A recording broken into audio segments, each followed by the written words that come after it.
morning. Uh, Today I'm going to talk about the subcutaneous mycosis, these are all the combination of varieties of fungi causing for diseases in the subcutaneous tissues. If you see the subcutaneous layer of the skin, and here it consists of the epidermis, dermis, and hypodermis, and the lesions associated with the subcutaneous layer of the skin will be discussed in this particular topic. Varieties of fungi responsible for diseases in this particular area will be discussed today. So this is the area which we are going to deal with, suffering with the fungal infections.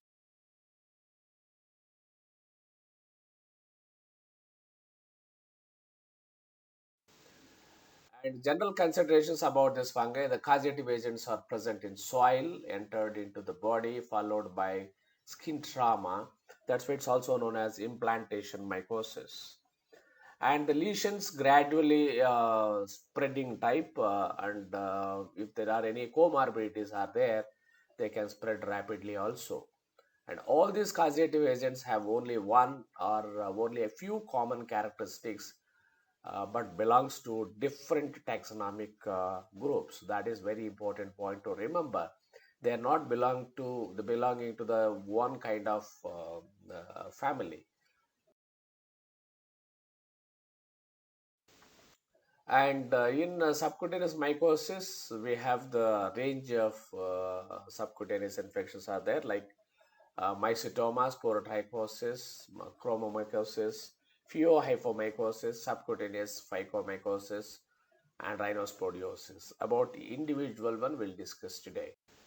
And the one case scenario, let us have a 35-year-old farmer with the history of abrasions in the skin while working in the fields 20 days back, presented to the hospital with swelling of the right foot and 2 to 3 sinuses and mucopurulent discharges containing black granules for 1 week. All these symptoms are since 1 week. Treatment with ampicillin was given in 500 milligrams TID dose for 5 days, but there was no response clinically. Secretions were collected by blunt needle aspiration and sent to microbiology lab. The granular structures were separated and microscopic examination was done by staining, which shows the filamentous structures. So with this, what's your probable diagnosis and how will you proceed further to manage this case? This is the case scenario, how a case of mycetoma. So the mycetoma is also known as Pada valmicum. Pada valmicum means uh, anthill foot. So here there is a chronic, slow progressing, localized granulomatous disease, which involves the subcutaneous tissues, fascia, and also skin. And John Gill in Madurai in 1842 identified this kind of foot with many number of holes on the foot and discharging sinuses, and he named it as Madura foot because he identified the first time from Madurai. That's why he named it as Madura foot. And in 1874, from Mumbai, H.V. Carter named it as mycetoma based on their etiological agents causing for this particular disease. And mycetoma, how it presents, if you see, this is how the photograph will show you the presentation of mycetoma, which is characterized by the formation of painless, localized swollen lesions known as tumefaction, and also draining sinus tracts with the grains and serosanguinous or mucopurulent discharges. Remember, this draining sinuses tracts with the grains means the growth of the fungi in these particular lesions will be seen in the form of grains, so small millets like. So the discharge would either maybe serosanguinous. If it is secondary infected with the bacteria, you can see the mucopurulent discharges also. Say one point I would like to tell you, highlight the eumystoma means a mystoma produced purely by the fungi, and actinomystoma means that is mystoma produced by actinomystis species. You all know that actinomystis are the transitional forms between bacteria and fungi. So some features resembles like fungi, some features like bacteria, but mostly we can consider them as the bacteria only, since they are responding to antibiotics. Anyhow, some of the mystoma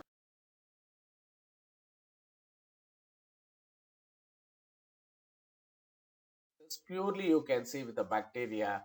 It's known as Botryomycosis. So the mystoma may be eumystoma, actinomystoma, or Botryomycosis depending on their etiological agents. So in case of Botryomycosis, this is a pyogranulomatous lesion, and that means the granulomatous tissue will be there along with the pus production. And children who are suffering with cystic fibrosis are more commonly sufferers. And surgery, skin abrasions are followed by the laceration. If the infection occurs with the Staphylococcus aureus, Streptococci, Nocardia species, Proteus, and Pseudomonas aeruginosa species, all these are responsible for this kind of mycetoma. And it's a pathogenesis. If you see the source for this particular organism is soil and aquatic environment, and they will get transmitted by means of trauma. From the soil, these organisms will enter into the body through the trauma. And alteration of the host resistance and the ability of the organism to resist the host defense mechanisms, especially phagocytic mechanisms, they can establish in the body to produce its own clinical manifestations. And the disease evolves slowly with the formation of microabscesses with neutrophil recruitment on that particular site of inflammation. Here on right side photographs, you can see the on the hand, where you can see the microabscess on the back and the microabscess on the hand. And these microabscess later they can get ruptured and leaves out an opening. That opening will establish the form of sinus. And here you can see the mystome of the maxillary sinus on the left side. The swelling you can see in the photograph. On MRI scan, the left side the maxillary sinus totally filled with the mass. So this is the on the left side of this one. You can see the MRI scan. You can see the filled one. That's opacity. You can see that indicates the presence of the inflammatory mass. And differences between eumystoma and actinomystoma, if you see the tumor-like thing, you can see in case of both eumystoma and actinomystoma, but it's a single and well-defined margins. The tumor, that solid mass-like thing, which will have single well-defined margins. But in case of actinomystoma, the multiple tumor masses are seen with ill-defined margins. Sinuses in case of eumystoma appear late, but few in number. But in case of actinomystoma, these sinuses tracts or appear early, many in number, with raised and inflamed opening. And discharge, usually the eumystoma cases, it would be serous discharge unless it's secondarily infected. But in case of actinomystoma, it's always purulent. And grains, that's always depending on the type of the organism causing for the eumystoma, and they would be either in the black or white in color. And in case of actinomystoma, you can see white or red colored grains. And bone, you can see the osteosclerotic lesions, and in case of actinomystoma, you can see the osteolytic lesions. So the osteosclerotic means the abnormal hardening of the bone, you can see. whereas in osteolytic lesions means abnormal dissolution of the bone. So in lytic lesions you can see the damage to the bone, but osteosclerotic you can see the hardening on X-ray, but both are not good for the individuals. And the content of grains, the fungal hyphae are more than 2 microns in size. And here also actinomycetoma also, the filamentous bacteria, where you can see the uh, the size is less than 2 microns in size. You can see the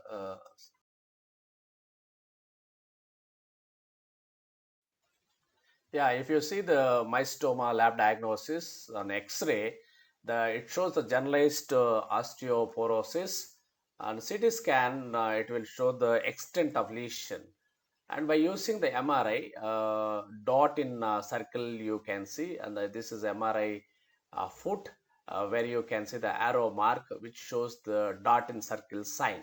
This is the typical of mycetoma foot on MRI scanning.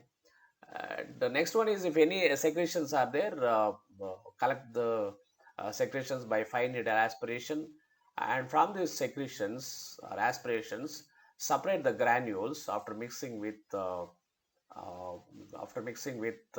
saline, normal saline, and decant the supernatant to remove the granules. And these granules have to be examined directly, where you can see the typical color of these granules. Here, if you see the photograph where the granules are showing the black colored granules, so some may produce violet colored, some, sorry, the yellow color, some can produce a red color, some can produce black color, like different colored of granules are produced depending the type of uh, the fungi responsible for this particular condition.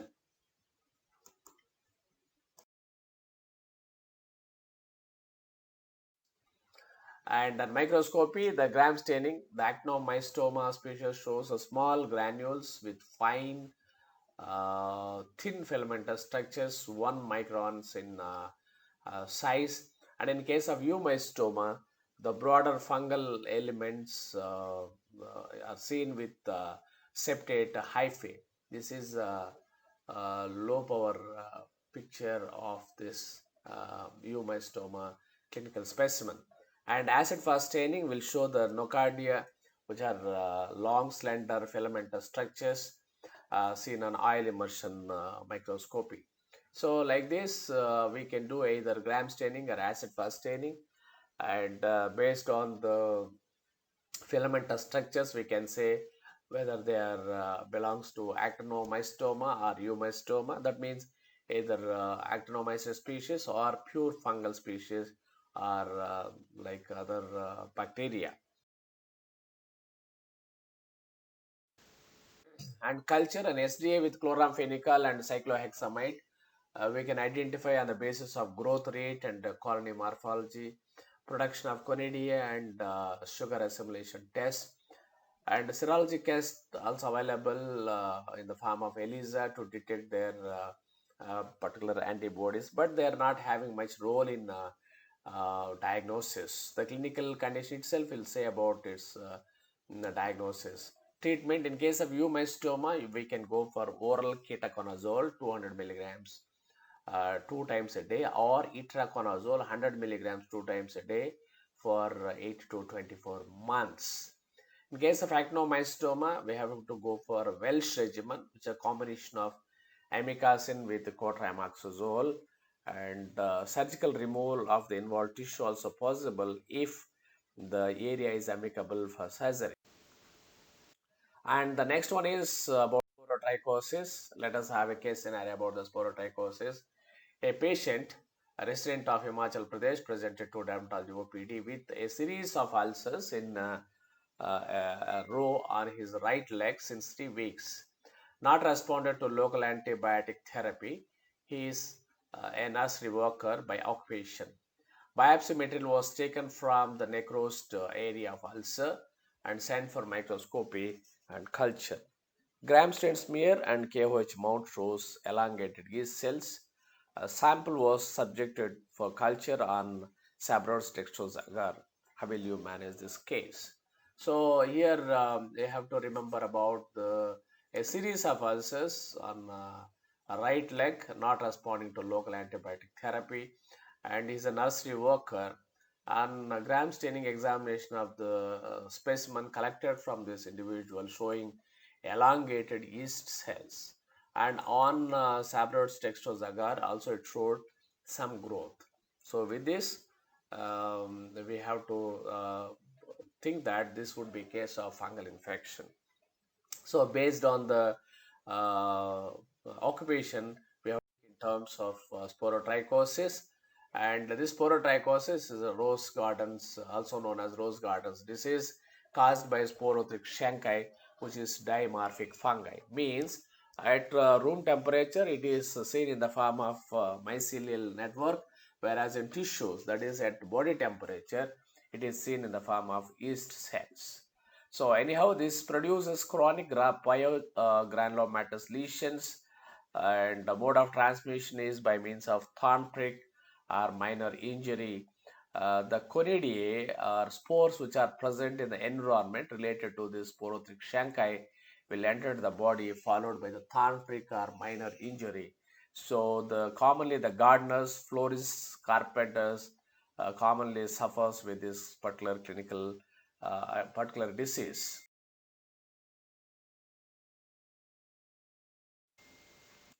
And epidemiology, if you see, these cases are commonly seen in Central and South America, and in India, you can see the lesions or cases in sub-Himalayan areas like Himachal Pradesh and Assam, because the low temperature and more humidity will favor the survival of this particular fungi in the environment. The natural sources always, as I mentioned already, the soil, wood, straw, and decaying vegetation. In all these areas, the spores are present, followed by the trauma. They can enter into the body to produce the disease.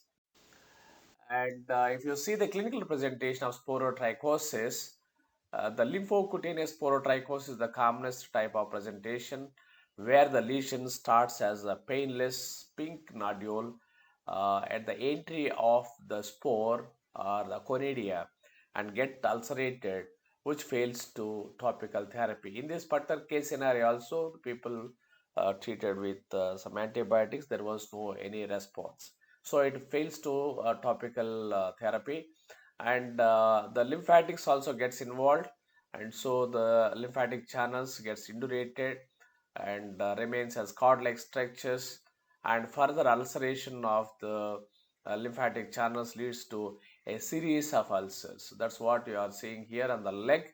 A series of ulcers are seen on the leg from the site of uh, infection.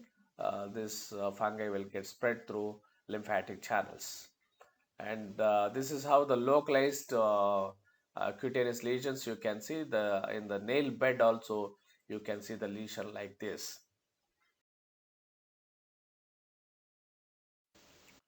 And disseminated type, the hematogenous spread, very common among the alcoholic gardeners, and it manifested in the form of pulmonary sporotrichosis, which is an acute and rapidly progressive disease, and it produces a single cavitary lesion in the upper lobe with sputum production. And if you take the sputum and examine it, you can see the cigar shaped elongated yeast cells seen. So here you can see the cavitary lesion. On the left side of this x-ray, you can see the arrow marks, and this arrow marks is nothing but the area which is shown with the cavity, a single cavitary lesion. And so the sputum will show the elongated yeast cells on examination. See, this is you can see the sputum, you can see single elongated cells in the sputum. So here the elongated cells, yeah, here in the dark colored one, within the cells you can see the dark colored elongated yeast cells.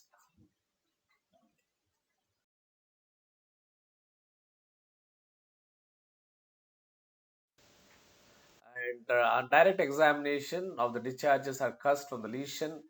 On KOH mount, you can see elongated, unstained yeast cells. On gram staining, elongated white colored yeast cells are seen. Or these dark violet colored cells are nothing but the yeast cells present in the infected tissues. And on AH&E and hematoxin iosine staining of the biopsied material, or gomerymethanamine silver stain of this biopsied material will show the oval basophilic yeast cells with the eosinophilic granuloma. So the yeast cell is oval in nature and basophilic, but here because of the staining, it's showing different contrast. And around the yeast cell, you can see the eosinophilic club-shaped structures, and this is nothing but the granulomatous structures produced by the inflammatory process produced by this particular host immune response. And the total combination, that is oval basophilic yeast cells with eosinophilic granuloma, is known as astroid bodies, and this kind of phenomenon is known as Splendor Hippoly phenomenon. This is Splendor Hippoly phenomenon. Culture on SD at 25 degrees centigrade produces black and shiny colonies which become wrinkled and foggy in nature over a period of time if you incubate.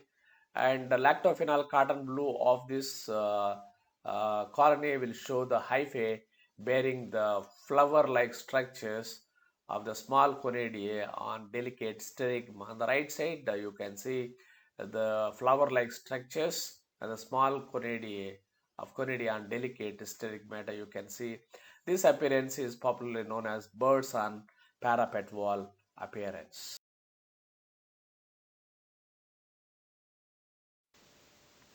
And serological test for the disseminated cases, the latex agglutination test by using L-rhamno-D mannan as antigen to detect the corresponding antibodies.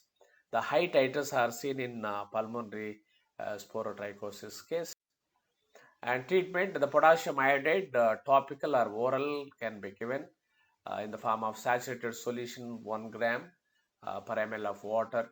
And this one has to be given in 250 milligrams TID in water or milk for 16 weeks. Always this fungal infections requires a longer duration of treatment. Other line of treatment with other drugs are by giving itraconazole or fluconazole. And local heat therapy, if you apply the local heat at more than 40 degrees centigrade, the killing rate of the fungal cells will be markedly increased. That's why whatever the topical application you give or oral treatment you give, but if you apply the local heat to the lesions, if possible, then it may increases the killing efficacy of that particular drug.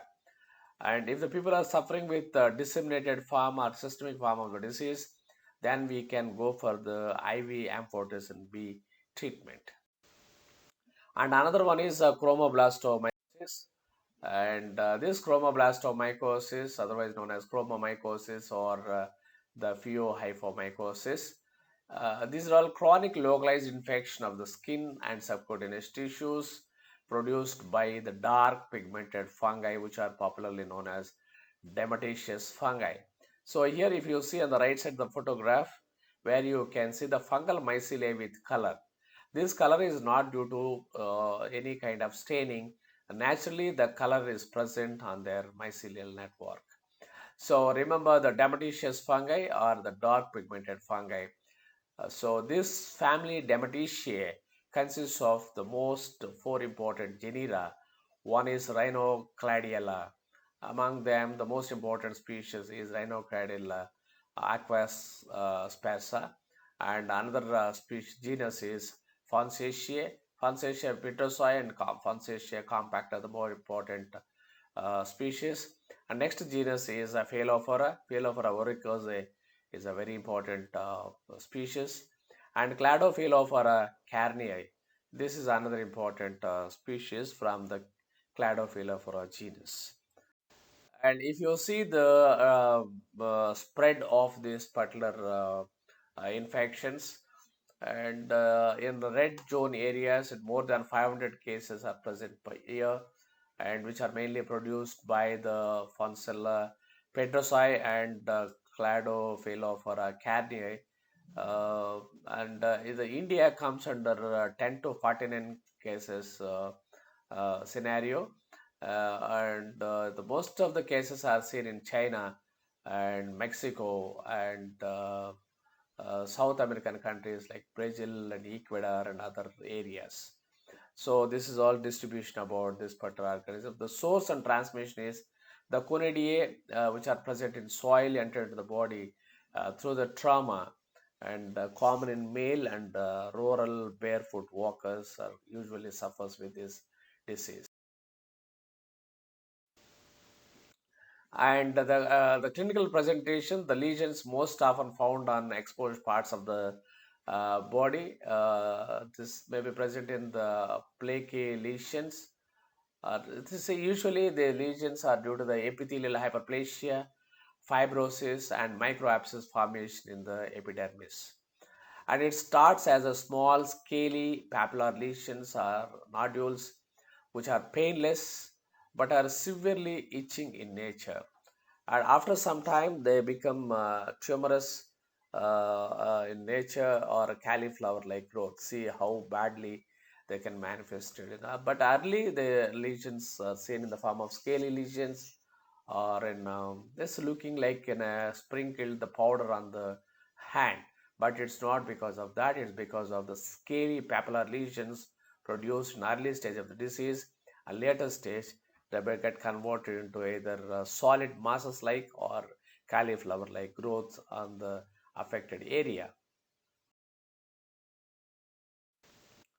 And the diagnosis, dry crusty material has to be taken on a KOH mount. You can see the irregular thick walled, see this is the lesion from where you have to collect the specimen. See the cauliflower like growth on the foot.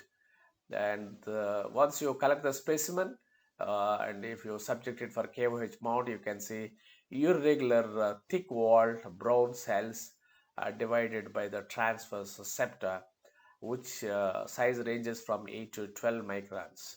So here you can clearly see the how they appear. The transverse septa are seen, and irregular and brown colored cells with thick walls. And these are known as sclerotic bodies or copper penny body cells. And H&E staining and James or Gomery methylamine silver staining. Uh, James staining, you can see the yeast cells within the tissues. The arrow marked area will show clearly the morphology of yeast cell with the transverse septa. And this is the culture on SDA, which produces flacosed gray to dark brown or black colored colonies. See the B, the photograph B will show the how black colored colonies. And in early stage of the growth, you can see light black color. That is below photograph will show the light black color. In early stage of the disease, you can see like this. And the treatment is very difficult. Surgical excision has to be followed if feasible, or you can give the itraconazole 400 milligrams per day and terbinafine 500 milligrams per day for about longer period. That's around 6 months to 12 months we have to give. The heat therapy also always preferable, and if the lesions are very small, you can go for the cryotherapy. The cryotherapy also holds good to treat this condition. And if the cases are very severe, go for the amphotericin B treatment. And now we are in availability of new triazoles like voriconazole and posaconazole also to be considered. But all these drugs have to be given under the supervision and by the consultant or the qualified consultant prescription. And next one is a pheohyphomycosis, important species causing for this kind of pheohyphomycosis. Photograph.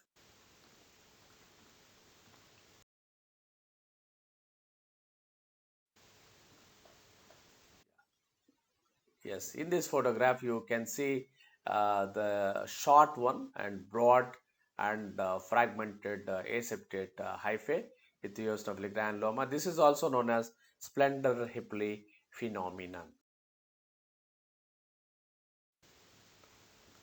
And the next one, culture is usually difficult, but Corynebus cornutus colonies appear like creamy gray colonies on incubation. Later, they may turn into light brown color, but they will take around 1 week time to grow on this culture medium. And a microscopy or colony will show the several mature and spherical sporangiola, and this sporangiola also known as conidae, with presenting with hair-like appendages. See here, you can see just like a falling water drop, and these are called sporangiola, otherwise called conidae. And this sporangiola or conidae at one particular place consists of a hair-like appendage. This appendage will signifies the area where actually this gets attached to the mycelium of that particular fungi. And treatment is itraconazole and terbinafine has to be given, and potassium iodide has to be given. Potassium iodide has to be applied, and surgery also considered if possible in this particular clinical condition. And the next one, last one, is the rhinosporidiosis. And the rhinosporidiosis is also a chronic granulomatous disease, and it's rural males are commonly affected individuals, and it's caused by the Rhinosporidium seabirri. And if you want to say that whether it is Rhinosporidium seabirri is a fungi or something else, still controversies are going on. Some people are saying that it's in a protozoan, some people are saying it is in a fungus. Whatever it is, the Rhinosporidium seabirri is the causative agent, and the source for this one is the spores present in the stagnant water or paddy cultivation or in sandy beds. So the sandy beds, paddy cultivation, stagnant water where the spores are present, and the spores are inhaled by the individuals and causes for the establishment of the infection.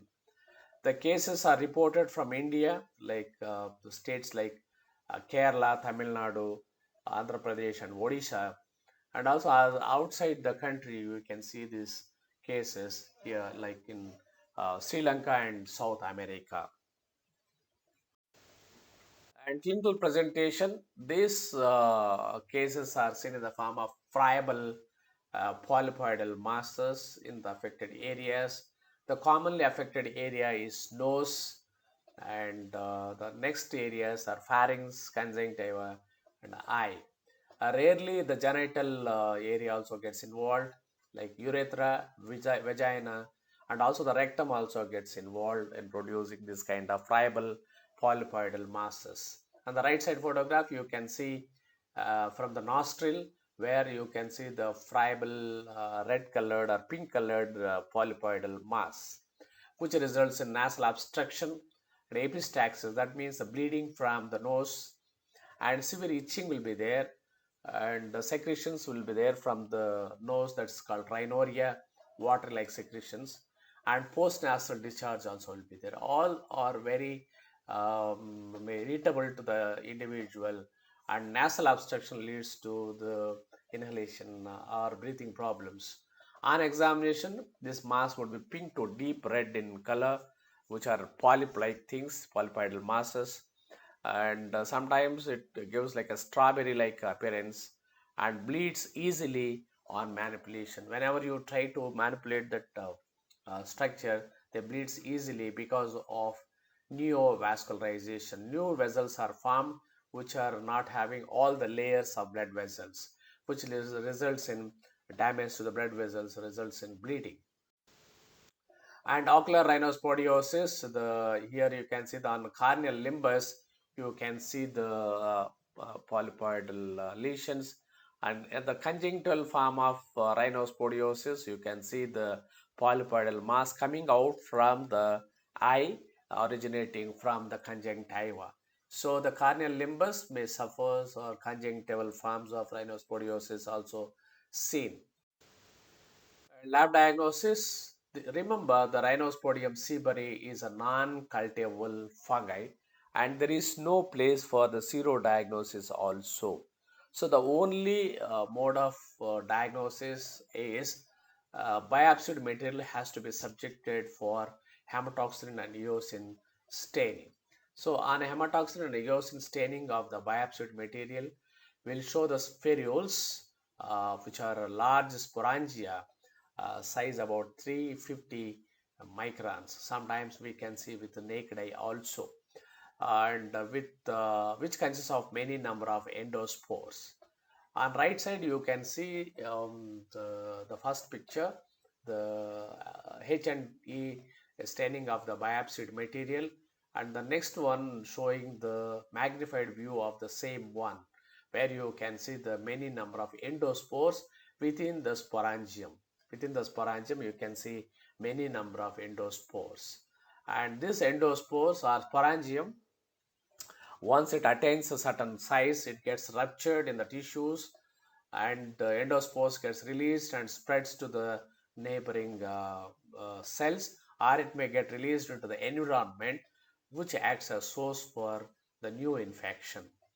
And next one is this biopsy material also can be stained with the music stain, which is the best one. Of course, we can go for PA staining and uh, gomari methanamine silver staining also. So here in the last photograph is showing the GMS staining, where you can see the highly matured sporangium with very thin sporangium wall, and the mediumly matured one with a thick wall, and very small one also present there, which are immatured sporangia. And treatment is a radical treatment, has to be given in the form of excision, and the cauterization has to be done from the base of the lesions. Not only from the base, and few millimeters around the base of the lesion also have to be cauterized to avoid the regrowth from the neighboring seeding by this particular lesion. And dapsone has to be given 100 milligrams per day for about 1 year. Such a long duration have to be given. You all know that the dapsone has to be used commonly in the treatment of leprosy. Here also we can use to treat this condition. And another drug is neostebasan, can be used to treat this condition. And this is about the subcutaneous mycosis, and happy learning. And in the theory, and each and every one is very important short out question for you. Not only for a theoretical purpose, in practically also you can see many number of cases in the community. You can see the rhinospodiosis cases, you can see commonly, and you can see the mycetoma cases also. But because of the increased awareness among the about the wounding, nowadays people are taking much care about the wound care immediately, so the people are now not much suffering about this one. But what's the important point to remember with this particular subcutaneous fungal infection is, whenever you succumb to a kind of trauma or skin damage, you have to treat that trauma vigorously to remove any kind of contamination. And if possible, we have to give the early antibiotics also, according to the suggestions given by the clinician. So whatever it is, the all the wounds should not be neglected. If you neglect, we don't know which kind of conidia or which kind of spore of fungus got entry into the skin, into the body to produce the disease. So thank you very much and happy learning.